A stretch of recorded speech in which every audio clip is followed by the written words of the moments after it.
amaXhosa wonke ngibingelele, amaPedi wonke, amaSwati wonke ngibingelele, amavenda wonke, amandebele wonke, abesuthu bonke ngibingelele, amampondo wonke bafowethu.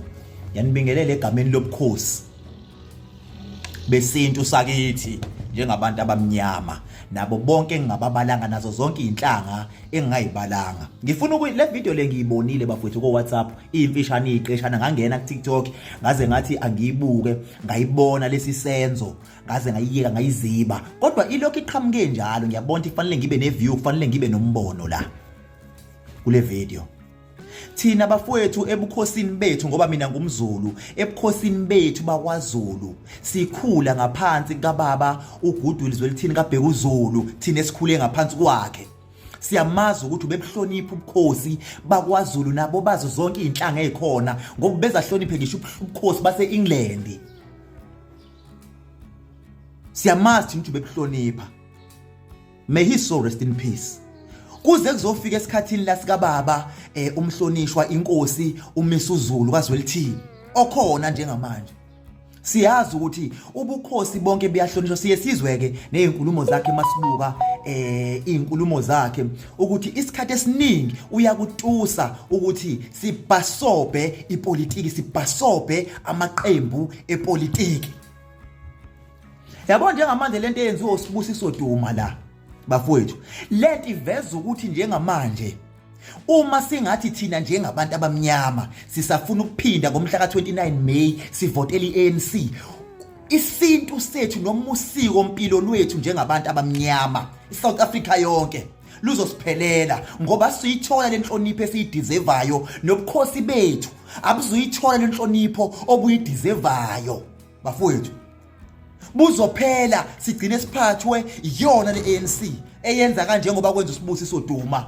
Ukuhluleka ukuhlonipha, because thina siyabuka, thina silalele, thina amakhosi ethu uma ngabe khuluma, because sifuna ukwenza ngendlela esisuke siyalwa ngayo thina njengabantu abamnyama, njengoZulu. Uma uDuma ezokwenza lento ayenzayo ukukhombisa ukuthi akabuhloniphi ubukhosi kahle kahle, angathi ubukhosi bakaZulu, ubukhosi akabuhloniphi ngoba unamandla ngaphezulu kwabo njengepolitician.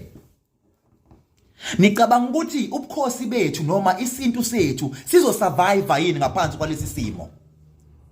Nanti ke la mlali khona isizwe samaZulu, samaXhosa, samampondo, samapedi, samaTswana, samandebele, samavenda, nazo zonke engayibalile la ezendle emnyama. Ubukhosi bonke lobo, mina nginesifiso sokuthi ebukhosini bonke bunxenxe kube yibo ke manje ubukhosi obuzokwazi ukuthi esintwini sethu njengabantu abamnyama asisadingi ukuphathwa ngalendlela, because asikwazi thina ukubuka iqembu lepolitiki noma abantu bepolitiki bengabuhloniphi ubuntu noma bengasihloniphi isintu sethu, bengabuhloniphi ubuholi bethu thina abantu abamnyama njengendle emnyama. Ngeke sikwazi ukuyimela leyo nto thina ebukhosini bonke obukhona. Nginesifiso mina sokuthi kube yibo obunxenxayo, umuntu omnyama phakame, ukuthi ngomhla ka-29 May avotele iMK la khona sizokwazi ukuzama ukuba nezwi, because njengamanje asisenalo, siphethwe ngendluzula manje, sizokwenza intando yabo laba. Mhla ka-29 May asambeni siyovota bafowethu. Le video le bafowethu ibhlungu kakhulu, le video ukubona ubaba ongaka onjengobaba uButhelezi ezothula ispeech esibalekile kuthina.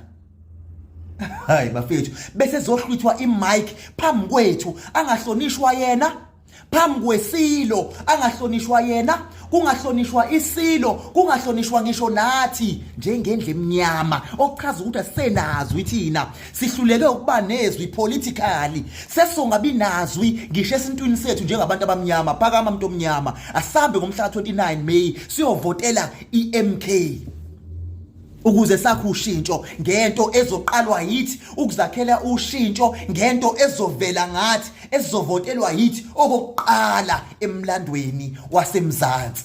Phakama umuntu omnyama, phakama, ngikhathali noma ngabe luphi uhlanga, asambeni bafana habe.